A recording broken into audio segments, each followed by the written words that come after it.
yow it lan mooy doon sa jàngat par rapport ak déclaration bi Bachir Fofana defoon loolee daal di koy jural nu placé ko sous mandat dépôt nu war ko juger le 3 juillet incha allah.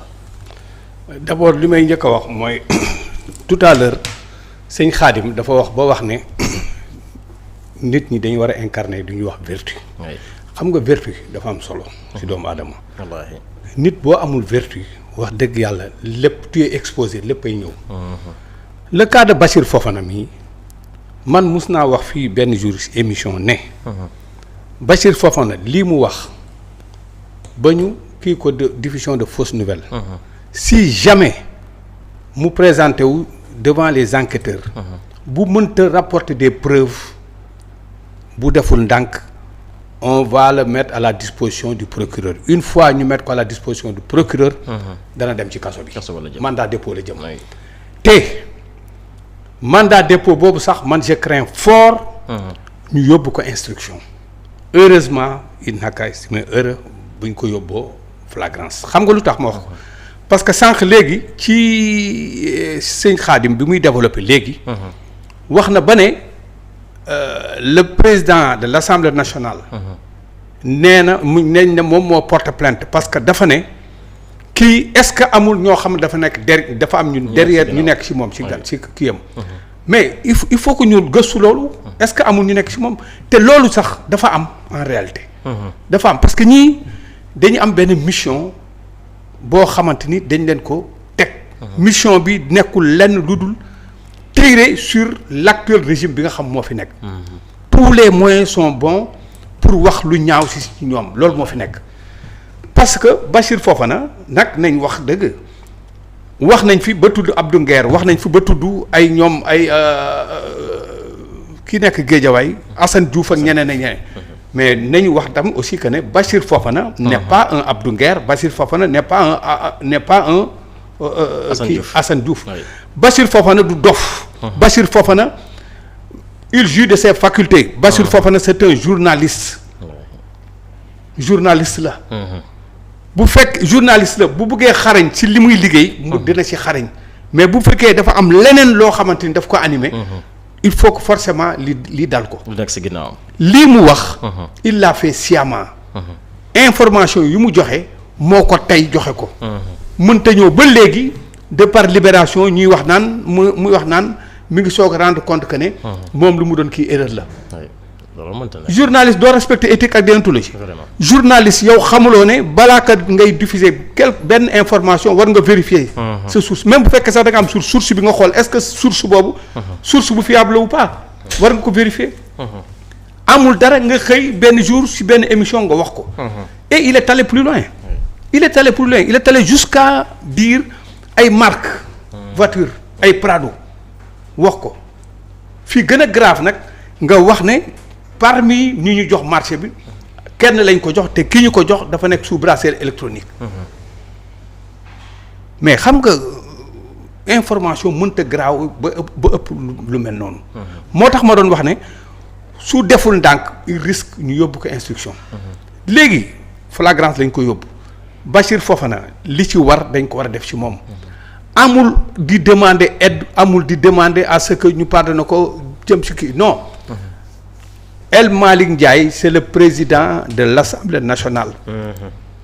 C'est pas El Malick Ndiaye en tant que président en tant que El Malick moo porte plainte. C'est l'institution en question la ñuy sauvegarder. institution boobu kenn du jeter discrédit ci kawam nii comme ça. après mu jeex amul warul am. donc Bachir Fofana man xaaruma dara ci moom lu dul application de la loi. strict nag li ci des ñii di wax. dañu nekk ñoom aussi dañu nekk ci même kiiwu Bachir Fofana. c'est normal il faut les comprendre. man kay xamal lu may wax. man dafay am yenn débat yoo xamante ni bu ko nit commencé di jugte. man doo ma entraîner ci foofu xam nga man ci loo ma ci man xamal lu ma xam. man xam naa Xaadim. lu mu wax nii dëgg la. parce que moo ko wax léegi lu leer la mais xaw ma lu mu dégg rek dëgg la man xaw ma loolu. absolument xam nga loolu man xaw ma ko. xam nga donc le cas de Bachir Fofana. la justice va faire son travail. li ci war ñu def ko ci. pour que suba mu servir d'exemple keneen koo xamante ni wax nga leneen. keneen ku fi wax nag leneen loo xamante ni warloo ko wax. justice dina sévir. yontal sa kaw. waaw xam nga lu ma jaaxal man ci mbir mi. ñii nga jug ñii di agité wu jug di wax yëpp amu ci kenn koo xamante ni ak nangu na reprendre les mêmes propos yu Bachir Fofana wax Bachir Fofana.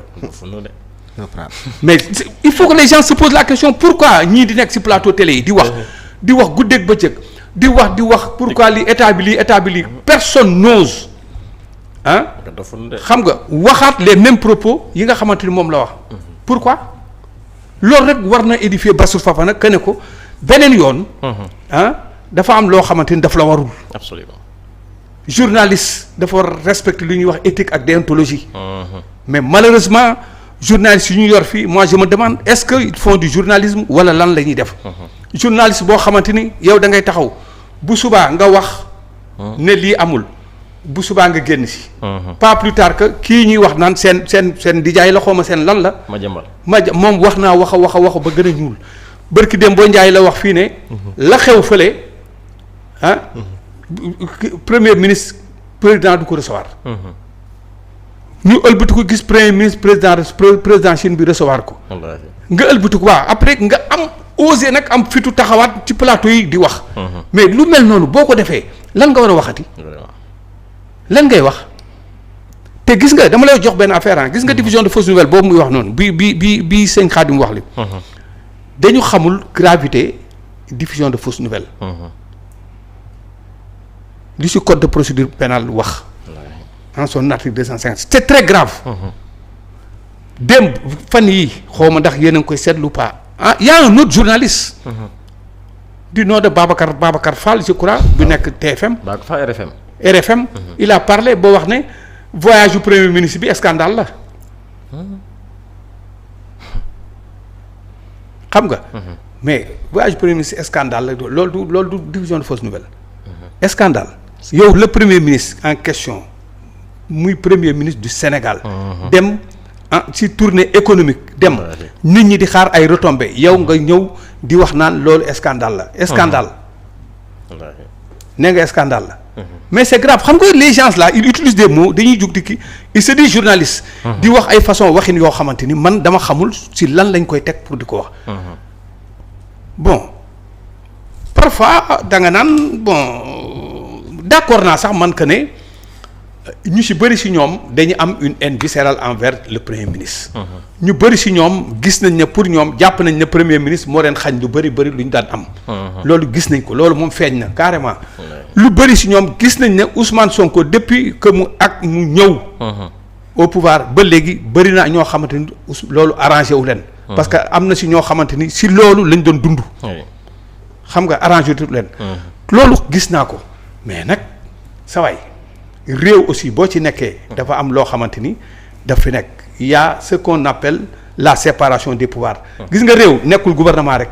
y a le pouvoir judiciaire le pouvoir judiciaire bis bu pouvoir exécutif bi jógee pouvoir judiciaire bi day resté. du bouger fi mi ngi fi. le pouvoir judiciaire toujours mi ngi fi. ainsi y a aussi le pouvoir législatif gis nga exécutif bi bu la jaralee ngay dem di rouler pour ñoom. ba war a wax loo xam ne waroo ko wax wala ñu di la alimenter di la instrumentaliser ngay wax naka su dul noonu. bu subaa boo dalee sous le coup de la loi. da nga koy assumer. il faut assumer. te nag man loolu laa waxoon na assumer il n'a qu'à assumer. ñi koy waxal yëpp tey ci biir kaso bu toogee buñ ko doon defal ko rewind bi génneel ko yëpp dina gis ne moom si boppam parce que doful. dina gis ne moom erreur bi mu def nii ñii taxaw yëpp naan dañuy plaider pour moom di yuuxu di wax yëpp amu ci kenn ku am fitu taxaw reprendre les mêmes propos yi nga xamante ni moom la wax. te du musa am yow kay bu fekkee da ngay défendre nit. nga ne li ñu ko teg du noonu bay attaquer gouvernement di wax si kenn xamul dem tantôt dañuy bàyyi justice bi. wax ne bu njëkk loolu lañ daan wax Ousmane Sonko la moo tëj diw Ousmane Sonko moo def dégg naa sax am na sax ci plateau télé ku taxaw wax ne. Ousmane Sonko en tant que premier ministre dem na wax ne le ministre de la justice en question man maa ko yilif bu ma ko waxee jàppal diw dafa war a jàpp diw bu ma ko waxee defal lii dafa war a def di xam nga mais Ousmane Sonko en tant que premier ministre c'est le premier ministre du gouvernement bu Sénégal le ministre de la justice d'accord c'est le ministre de la justice mais il fait partie de l'exécutif ku ko yilif le premier ministre ku ko yilif les ministres sont sous la tutelle du premier ministre xam nga dañuy wax mais des fois dañuy wax lu leen neex daal dañuy expliquer et Ousmane Sonko bu muy wax loolu ci benn discours ñoom ni ñu koy waxewu ko noonu dafa bëgg a xamal nit ñi que ne yoon daf fi am bu yoon amee bu dara xewee avant que sax keneen ak keneen di wax ñoom ñi nga xamante ni ñoo incarné loolu ñoo war a njëkk a jug d'abord jël def seen devoir foofu la doon bëgg a waxee mais les gens dañ koy jël utiliser ko autrement en leur faveur bëgg a commencer lu dul waxuñ ci dara lu dul rek yàq donc pour terminer Xaadim li mu wax man mënuma ci teg leneen lu dul daal la justice est là képp koo xamante ni def nga fi naka su dul noonu rawatina ngay jeter discrédit ci institution c'est et puis surtout du n'importe quelle institution le deuxième personnalité de l'État nga taxaw di wax ne joxe na marché te yow député yi nga xamante ni tey ñoo nekk foofu amu ci kenn koo xamante ni mun na la wax ne la marché bi attribué nañ ko benn concessionnaire wala lii ak lii Xaadim yaa ngi wax léegi bay tudd fële plateau bi amoon démb fële TFM bay wax waa ji lu mu wax mais wax nañ fa lu gën a graaw wax na sax ne am na député bu toog fii ci suñu plateau wax ne marché bi jox nañ ko sénégalais di ngeen ko gis mais effectivement ñi soumissionné c'est des concessionnaires sénégalais c'est normal que dinañ ko jox sénégalais mais est-ce que dégg nga fu mu waxee ne diw lañ ko jox est-ce que dégg nga fenn fu ñu waxee ne marque oto yi lii la ba ci prix bi sax de xamaguñ lan la prix bi sax kenn xamagul lan la les députés sont les députés yi ñoo jub El Malick Dani bi muy wax Walfadjri ak Moustapha Diop El Malick benn la génn publiquement wax ci muy boobu dañuy oto yi soit 30 wala 40 wala 50 fourchette la joxe prix fourchette la joxe bon mais c'est normal nag bu député bu nekk am na xalaatam bu ko neexee ne moom il est contre oto yi ñu oto mu nekk ay oto de 50 millions kooku ku mu neex am nga ci droit wax wala kii loolu am na ci droit mais il n'a jamais été question fenn fu ñu taxaw wax ne prix oto yi 100 la lii la kii jox nañu marché bi diw absolument amul fenn fu mu ko waxee et loolu Xaadim wax dëgg la benn yoon la le président assemblée nationale def sortie te sortie boobu ñëpp dégg nañ ko wax dégguñu fenn fu ñu kii waa léegi yow kon sa information foo ko jëlee ak sa information yooyu ak foo ko mënti jëlee yow sa information yi tey nee nga da nga juum kon yow léegi loo jublu woon ci loolu tu avais une intention de nuire comme nag da nga amoon intention nuire saway justice nag doxewul noonu justice daf fi nekk ku amoon intention nuire justice dina am ak yow yoon ku amoon intention diffuser de fausses nouvelles justice dina am ak yow yoon ku amoon intention def loo xamante ni dafa nekkul en phase ak li nga xamante ni moom la justice recommandé tu es obligé nga am face ak justice. loolu moo fi xew pour l'instant. exactement ci mbir moom aussi gis nañu la coordination des associations de presse ñu gën a xam ci CAP di dénoncer une atteinte à la liberté de la presse par rapport ak kaaw ki di Bachir Fofana ba fas yéene sax dem toog ak le président de l'Assemblée nationale waxtaan ak moom pour mu retirer li nga xam ne nag moo di plainte bu mu dugal contre Bachir Fofana alors est-ce que tey jii yaakaar nga li nu mel laalee na dara ak li nga xam ne nag moo di liberté de la presse et ensuite est-ce que yaakaar nga plainte boobee dinañ ko retirer comme ni ko waa CAP di sako. CAP ñu ko ëmb c'est des médecins après la mort. il aurait dû conseiller Bachir Fofana. ci doxalin journaliste ci en exercice de ses fonctions. il aurait dû ñoom conseiller Bachir Fofana ne ko journaliste dafa war a respecter éthique ak déontologie. dañu waroon taxaw waxtaan ak moom xam nga CAP seen rôle. seen rôle. fondamental mooy.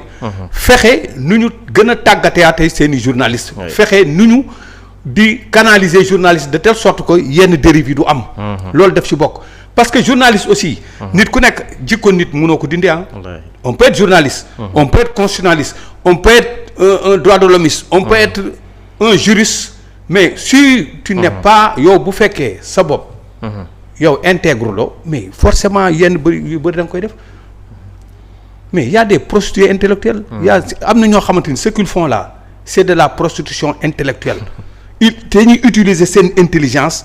pour di rouler nit ñi. moyennant quelque chose. loolu dafa am cap na jéem a xool kooram boobu. nan la koy defaraatee ba mu rafet. moo gën nga bàyyi ba nga xamante ni jaan ji dem na nga topp si watan bi di kii. demander au président de l'Assemblée nationale de retirer sa plainte. xam nga le président le peuple. va exiger au président de l'Assemblée nationale de continuer sa plainte parce que nag après tout peuple bi nañ ko respecter.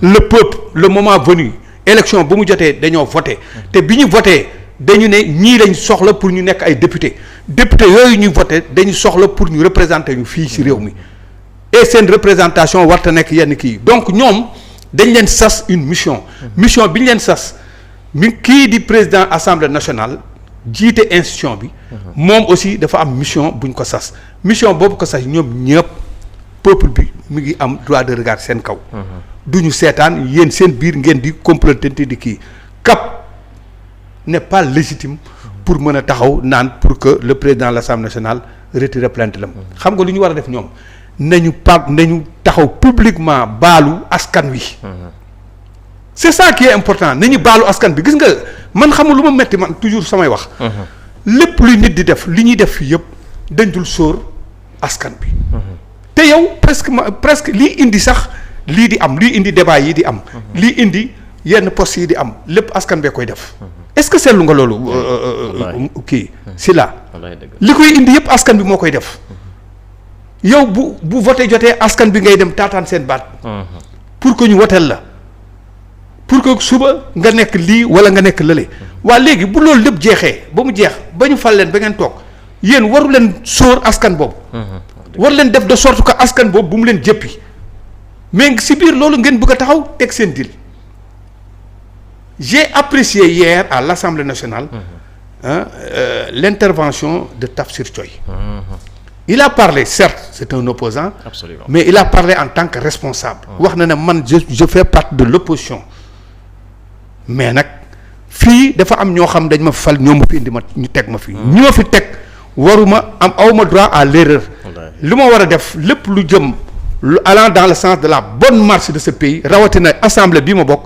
dama ciy bokk je suis preneur c'est l'occasion me féliciter le président de l'Assemblée nationale ci liggéey bu mucc ay bi muy def il l'a dit peut-être en tant que opposant mais daf ko wax parce que moom ci boppam dafa xam lan mooy tax yàgg na ñëw c'est pas la première fois mu ñëw def na combien de législatures c'est un grand parlementaire il s'y connaît mais du tere nag le moment venu bu fekkee dafa am son mot à dire en ce qui concerne assemblée ci doxalin boo xamante ni gis na ne moom àndul ak di lii dafay taxaw publiquement wax ko défendre position keneen ñëw taxaw ñu défendre loolu débat d'idée la mais loolu laa bëgg mais taxaw yow fépp fooy dem am na leneen lu lay animé lépp looy def am na leneen looy animé et de grâce ngir yàlla ñii nga xamante ni ils sont derrière ces journalistes ils sont derrière ces soi-disant chroniqueurs ils sont derrière ñenn ñi vraiment nañu yërëm seen i njaboot nañ leen yërëm parce que di leen piqué nii di leen pousse pour ñuy dem di wax ay ñuy wax ay njombe suba ñu tudd dëkk ci kaso bi da ngay sonal seen waa njabootam rek ngay sonal parce que ñoom ñooy dem ñooy yóbbu añ ñooy dem di leen seeti ñooy def leen yow doo dem fenn yow tu préfères aller ci plateau yi continuer sa politique tu préfères aller dem jéem a demander autorisation pour def sa manifestation en gros dañ leen di utiliser autrement on les utilise pour ñoom mën a def seen popularité et c'est ça qui est dangereux c'est ça qui est dangereux man j'ai toujours dit méfiez-vous de ces politiciens am na ñoo xam ne ils ne vivent que de la politique je connais des gens yoo xamante nekk nañ fi ministre yor nañ fi poste de responsabilité yu bëri dara joxu leen ko du seen liggéey politique moo leen ko jox bëri na fi depuis que ñu nekk ba léegi di exister sur terre musuñu liggéey état politique la ñu ñëwee ba nekk li ñu nekk politique moo leen def ni ñu nekk ku mel noonu boo dajeek moom fii mais il fera tout pour puis boo ko xañee li mu am mais bu la mënee rey sax dalee rey loolu moo tax il faut comprendre da ngay comprendre nit ñi ni ñu mel si Ousmane Sonko ni ñu mel si kii mais nag gis nga nit. bu yàlla taalee. nga ne da ngay fay. mu taalaat nga ne da ngay fay bu yàggee yow moom sa bopp waxuma la taal si yow lay effacé. effacé boobu ñuy faral di wax naan kii loolu lay def da lay effacé. da ngay nangu dogalu yàlla. te xam ne lii la yàlla dogal. lii yàlla dogal. nga jéem a fexe yow li mu dogal yow sa biir sa xalaat nga jéem a apporter plus. mu mën a continuer. mais boo ko deful di nga dee guddeeg bëccëg. c'est malheureux nag ñoom à chaque fois seeni plateau télé damay faral di leen koy yedd ne da leen teg ndox sinon vous risquez suba di ngeen fi gis benn débat buy am ci télé nit ki day wax rek jékki-jékki syncope parce que xol bi ñuy waxee ak kii bi ñuy waxee te yow ki ngay waxal yëgul la téeru la bu waxee lii ba pare na foofu jàll na mi ngi feneen bu ñëwee lu mu posé wax mu nga gis nu muy posé barki Dembo Ndiaye bi muy wootee collecte de fonds ñoom pour seen parti fële ca arena mais ña fa ñëw fa moom moo leen jox paas ñu ñëw joxul kenn paas les gens sont venus spontanément xaalis ba ñu fa doon joxe di ko njëkkante di joxe moom moo dafa ne rek pour ñu ñëw joxe ba ñuy joxe ñiy joxe seen coobare bopp lañ doon joxe xam nga loolu fan laa ko daan gis ci chef religieux yi Touba Tivaouane Ndiassane wala loolu laa ko doon gis mais ci parti politique nga ñëw ne ñëw leen ñu cotiser. pour ñu def li gars yi di xëccoo pour cotiser bi pour la première fois waaw lu mel noonu bu amee ngir yàlla. doo nangu dogalu yàlla. wax dëgg yàlla boo ko defee noppal de. léegi nag le cas de Bachir Fofana man wax dëgg yàlla man daal li ma ciy wax application de la loi stricte. la loi c'est la loi nit daal boo defee naka sudul noonu. dal ci loi mun naa comprendre erreur. day faral di am yàgg naa ko wax une erreur judiciaire sax. day am ñii di àtte dañuy def sax erreur. mais duñ ci sax dëkkuñu ci. mais nit taxaw carrément yow plateau yi ngay dem yëpp lépp li ngay wax tu tires sur le gouvernement tu ne fais plus du journalisme li ngay def mooy opposant nga boo xam da nga nëbbu rek. kagule opposant boobu nag nangul assumer ne opposant nga. maa wax li j'assume suba lu ma ci fekk ma xam ni loolu la. loolu de xam naa ko mais bëgg a toog ba waxtu bi man je m'attendais à ce que mu ne ay erreur la. man waxoon naa ko fii je m'attendais à suba mu xëy benn jour ne erreur la. moo tax it voilà mi ngi noonu Khadim. yow it lan nga jàngatee la coordination des associations de presse qui dénonce une atteinte à la liberté de la presse waaye it di solliciter une médiation fële ca assemblée nationale pour la libération de Bachir Fofana. médiation vouée à l'échec dès le départ. parce que médiation bi day commencé ci nga nangu ni ki bokk ci yow moo tooñ. mais soo ko bëggee défendre que ni liberté de la presse la ba pare nga bëgg def médiation du sotti. du sotti moom. te nag presse waxul cautionné wul yàq der ci lu dul dëgg de. da nga am sa njaboot ñuy toog ci ay plateau di wax ci nit lu dul dëgg nga wax liberté loolu mooy liberté. léegi liberté ça veut dire que ngay dugg ci droit wu jàmbur. wala ngay dugg ci àqu jàmbur def ci lu la neex. léegi damay laaj benn affaire. bu dee liberté de la presse mooy yow mi journaliste bu la neexee toog ci plateau dajale yoo xam ne du dëgg nga yàq ko nit. yàqal ko lu kenn mënul lijjanti. ñu ne liberté la am nga sañ-sañu def ko. ki nga xam ne guddi daa tëb kër jàmbur jël fa yëfu jàmbur tëbaat génn. ndax boo leen wutale. dara wutale moom il est libre de circuler moom tamit de. maanaam liberté. dafa am fu mu yem. dafa am loo xam nit ki moo ko moomal boppam. tamit j'aurais aimé li mel ni cap nañuy artu te bàyyi àtte bi. ñaata artu te bàyyi àtte. ñaata lañu fi gis ay dérives. bari na taxul ñu intervenir ci. taxul ñu toog wax ci. yaa ngi wax léegi Kaaw Babacar Fall. xam nga ba léegi ni doo dégg waa cap recadré ko dañ koy bàyyi mu def yi muy def. wuy ma ba mu xëy tarxiis yoon dal ci kawam ñu ne non les journalistes liberté de la presse nañ ñu dimbali. te nag wax benn affaire de li may xam naa du neex sa mbokk yi journaliste. nekkul benn corps bu ñu war a teg à part di leen bàyyi ñu def lu leen neex. wallaay dëgg la. am déet. wallaay dëgg la leer nga wax. wala journaliste yi dañoo gën médecins yi. waaw wala dañoo gën professeurs yi. wala dañoo gën keneen. déedéet loolu mënta nekk moom. ba pare nag li ma ci gën a jaaxal mooy Père Alpha. code de la presse bi ñoom ñoo tëj ñoom seen biir waxtaanee ko code bi. waaw ñoo teg ko. man loolu rek moo ma si jaaxal. ñu koy appliqué heure boo ko appliqué nag ñu yuuxu te ñoom ñoo ko def. te xam na lañu gars yi di jaawale Ablaye. la moo tax code de la route. bu ko chauffeur bi wàccee. yoon dal ci kawam kenn du wax. code des impôts. société bu ko wàcc yoon dal sa kaw. waaye léegi code de la presse bu ko journaliste wàccee ñu ne liberté d'expression. liberté de la presse. tamit dañ ma baal de sama gars yi waaye nag. parce que ñoom ñoo am moyen de communication buñ ko sawalee ci réew mi. loolu rek la amul leneen. ak code de la route yow buñ la jàppee amuloo fenn foo ko jooytoo. xam nga lu mu la. waaw ñoom am nañu foo xam moom lañ koy jooytoo. te loolu nag xam nga am na woykat bu ko woy kuy woddoo làmmiñ boo noppee rafle ñoom seen làmmiñ la ñu bëgg a woddoo mais làmmiñ bi nga bëgg a woddoo ko ci woddu bu rafet. woddu bu set bu rafet. mais bëgg a taxaw sa collègue bu defee erreur nga bëgg a jël rajo yi takk rajo yi commencé yuuxu wax lu nekk pour kii loolu san du jàll de. wala doy na waar. léegi nag naa la xam benn affaire de. Cap. nañu woo ñi ñeboote. ci néeg waxtaan ak ñoom. ku ci nekk journaliste. nga xam ne journaliste nga. ku ci chroniquer. nga xam ne da ngay chroniquer. dañ ni les faits sont sacrés mais le commentaire est libre.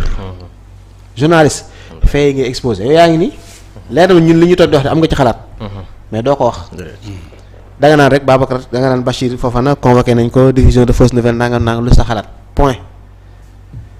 mais boo bëggee nekk journaliste en même temps léeg-léeg nga sol mbubu chroniqueur léeg-léeg nga sol mbubu juriste léeg-léeg nga sol mbubu sportif bëgg a fort en tout. non mais foog nga dëgg loo xamul. te nag benn affaire am na Babacar Fall du lu bees de yaa ngi fàlle bi mu naan Barthélémy Dias ko réew la. yow na ji mu ko fiy wax jël parce que lan. ba pare TFM dañuy bàyyi waa ji muy régler ay des comptes personnels lay régler à l'antenne. mais nag naa xam leen affaire de. dina mës a dajeeg doomu bàjjanam. dina xam nga lu Diop Ndiaga waxoon. nee na bopp bu rëy bi waa ji di jaay marto bi koy tojee ngi fi na dem rek. oui ma na continuer rek. te nag boo seetloo xoolal bu wax régime bi xam nga danaan booy yi. booy yi lay wax mais ñi fi nekk duñ booyi kenn. waaw sooy dee nga laaj sa patron.